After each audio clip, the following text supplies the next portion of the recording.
In this video, we're going to be going over renting in ThunderPOS.net, setting up rental items, retiring rental items, renting items through the back office register. So if we take a look here, we're in ThunderPOS.net, and to create rentals, we just go to the rental section.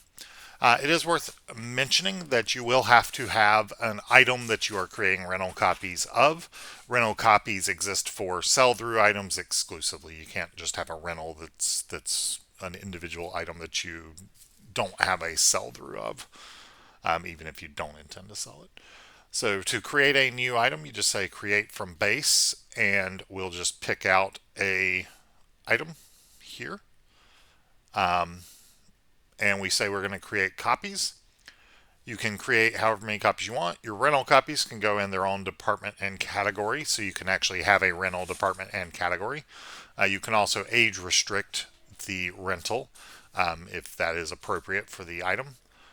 So we'll say that 3 days is $5, and then the daily late fee is $1 per day.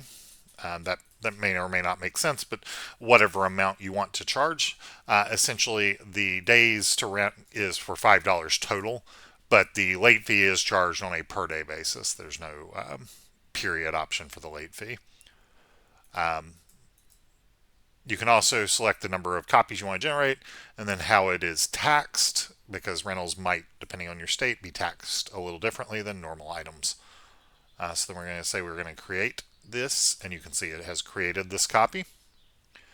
We can modify an individual copy or all copies, which just allows us to change the price and everything. So your different copies of the item can be different prices if there is a difference in their rentals. That mostly would apply to like hardware or something like that. Perhaps one of them is more beat up or is a special edition or something of that sort.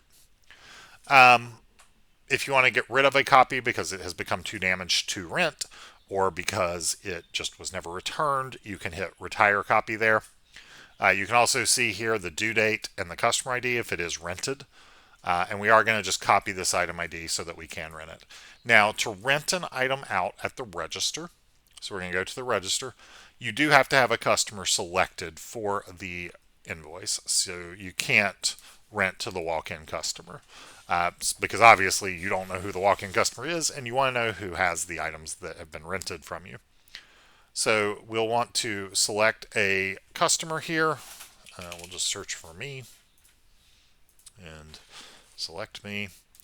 So now we will be able to rent the item.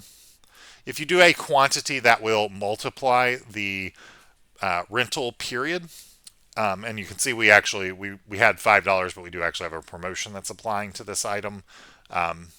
We can choose to not